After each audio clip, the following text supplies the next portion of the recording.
নমস্কার বন্ধুরা, আশা করি সবাই ভালো আছেন এবং সুস্থ আছেন। সামনেই মার্চ মাস এবং এই মার্চ মাসেই এক বিরল মহাজাগতিক ঘটনার সাক্ষী হতে চলেছে গোটা বিশ্ব। কারণ মার্চ মাসের ৩রা মার্চ এই দিনেই দোল পূর্ণিমা রয়েছে, আমরা প্রত্যেকেই জানি। এই দোল পূর্ণিমাতেই পূর্ণগ্রাস চন্দ্রগ্রহণ দেখা যাবে। ভারত এবং বাংলাদেশ থেকে কি দেখা যাবে তা নিয়ে বহু মানুষের মধ্যে প্রশ্ন রয়েছে। সেই প্রশ্নের উত্তর রয়েছে আজকের ভিডিওতে। এই ঘটনার সময়ে আকাশের চাঁদ রক্তের মতো লাল দেখাবে। এই অত্যাশ্চর্য ঘটনাটি প্রায়শই ব্লাড মুন নামে পরিচিত।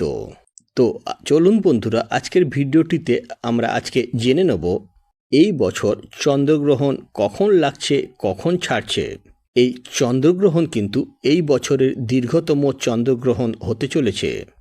এই চন্দ্রগ্রহণের সূতককাল কতক্ষণ থাকবে, সূতককালে আপনারা কি কি নিয়ম মেনে চলবেন, সূতকের পরবর্তী সময়ে কি কি কাজ করবেন, সেই সমস্তটাই জানব। আর তার সাথে সাথে আমরা জেনে নেব চন্দ্রগ্রহণ ভারতের কোন কোন জায়গা থেকে দেখতে পাবেন, ভারতের কোন কোন রাজ্য থেকে দেখতে পাবেন, ভারতের বাইরে কোন কোন দেশ থেকে দেখা যাবে এই গ্রহণ।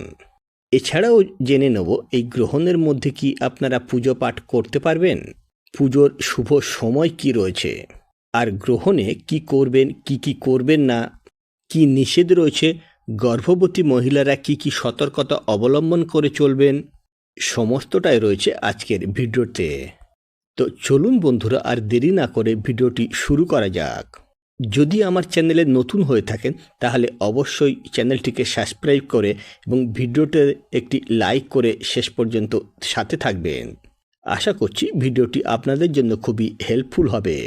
ভিডিওটির মূল পর্বে যাওয়ার আগে সর্বশক্তির উৎস মহাদেবকে উৎসর্গ করে কমেন্ট বক্সে অবশ্যই লিখুন হর হর মহাদেব, ওম নমঃ শিবায়। কে কোন জায়গা থেকে দেখছেন বন্ধুরা অবশ্যই কমেন্ট বক্সে জানাবেন। শুরুতেই আমরা জেনে নেব দোল পূর্ণিমা বা ফাল্গুন মাসের পূর্ণিমার দিন যে চন্দ্রগ্রহণ রয়েছে তার সময়সূচি কি রয়েছে, অর্থাৎ কখন শুরু হচ্ছে কখন শেষ হচ্ছে। ভারতে কিন্তু এই চন্দ্রগ্রহণ দৃশ্যমান হবে। পূর্ণিমা তিথির মধ্যে এই গ্রহণ দেখা যাবে। এবার জেনে নেওয়া যাক দোল পূর্ণিমা তিথি কবে শুরু হচ্ছে। দোল পূর্ণিমা তিথি শুরু হচ্ছে 17ই ফাল্গুন 2রা মার্চ সোমবার দিন সন্ধ্যা 5টা 42 থেকে, আর পূর্ণিমা তিথি সমাপ্ত হবে 18ই ফাল্গুন 3রা মার্চ মঙ্গলবার বিকেল 4টে 48 এই 3রা মার্চ এই দিনে পূর্ণিমা পালন, ব্রত উপবাস, পূজা পাঠ ও নিশি পালন সমস্ত কিছুই রয়েছে। এই দিনে চন্দ্রে গ্রহণ লাগছে। গ্রহণ শুরু হবে দুপুর 3টে 20 থেকে শুরু করে গ্রহণ শেষ হবে সন্ধ্যা 6টা 47। মোট 3 ঘন্টা 27 ধরে চলবে এই গ্রহণ। পূর্ণগ্রাস চন্দ্রগ্রহণ শুরু হবে বিকেল 4টে 34 যখন চাঁদ সম্পূর্ণভাবে পৃথিবীর ছায়ায় প্রবেশ করবে। তবে ভারতে এই চন্দ্রগ্রহণ খুব অল্প সময়ের জন্য দৃশ্যমান হবে, কারণ অধিকাংশ স্থানে চন্দ্রোদয় হবে সন্ধ্যা 6টা 22 নাগাদ এবং গ্রহণ শেষ হচ্ছে সন্ধে 6টা 47, অর্থাৎ প্রায় 25 মিনিটের জন্য গ্রহণ দেখা যাবে। বিভিন্ন শহরের সময় অনুযায়ী চন্দ্রোদয়ের সময় সামান্য হেরফের রয়েছে। যেমন দিল্লিতে প্রায় 6টা 22 চাঁদ দেখা যাবে, ফলে সেখানেও সীমিত সময়ের জন্য গ্রহণ উপভোগ করা যাবে। তবে পশ্চিমবঙ্গে সন্ধে 6টা 10 পরবর্তী সময় থেকে গ্রহণ আংশিকভাবে দৃশ্যমান হবে।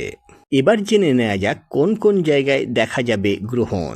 ভারতের উত্তর ও উত্তর পূর্বাঞ্চলের বেশ কিছু অংশে গ্রহণ আংশিকভাবে দৃশ্যমান হতে পারে। পশ্চিমবঙ্গের কিছু অঞ্চল, পাশাপাশি নাগাল্যান্ড, মিজোরাম, মণিপুর, অসম ও অরুণাচল প্রদেশে আংশিক দৃশ্যমানতার সম্ভাবনা রয়েছে। এছাড়াও দিল্লি, উত্তরপ্রদেশ, মহারাষ্ট্র ও রাজস্থানের কিছু এলাকায় চাঁদ আংশিকভাবে গ্রহণ লাগবে। বাংলাদেশেও এই গ্রহণ আংশিকভাবে দৃশ্যমান হতে পারে। সেক্ষেত্রে 30 মিনিট পরে, অর্থাৎ ভারতের সময় অনুযায়ী যেটা 3টে 20 বাংলাদেশের সময় অনুযায়ী 3:50 গ্রহণ শুরু হবে এবং গ্রহণ শেষ হবে সন্ধ্যা 7:15। ধর্মীয় বিশ্বাস অনুযায়ী চন্দ্রগ্রহণের সূতককাল গ্রহণ শুরু হওয়ার 9 ঘন্টা আগে থেকে শুরু হয়ে যায়। সেই হিসেব অনুযায়ী সূতককাল শুরু হবে 3রা মার্চ মঙ্গলবার সকাল 6:20 এবং গ্রহণ শেষ হওয়ার সঙ্গে সঙ্গেই সন্ধে 6:47 সূতককাল শেষ হয়ে যাবে।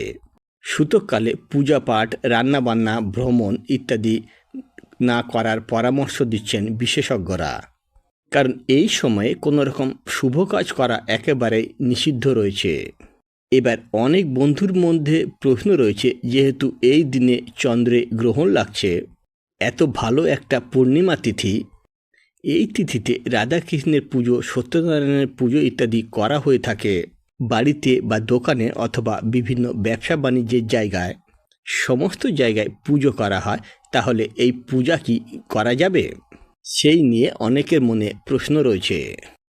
পুজো অবশ্যই করা যাবে, তবে গ্রহণের যে 3 ঘন্টা রয়েছে সেই 3 ঘন্টার সময়কে বাদ দিয়ে তার পরবর্তী সময়ে অর্থাৎ সন্ধ্যা 7টা থেকে রাত্রি 9টার মধ্যে পুজো করতে পারেন।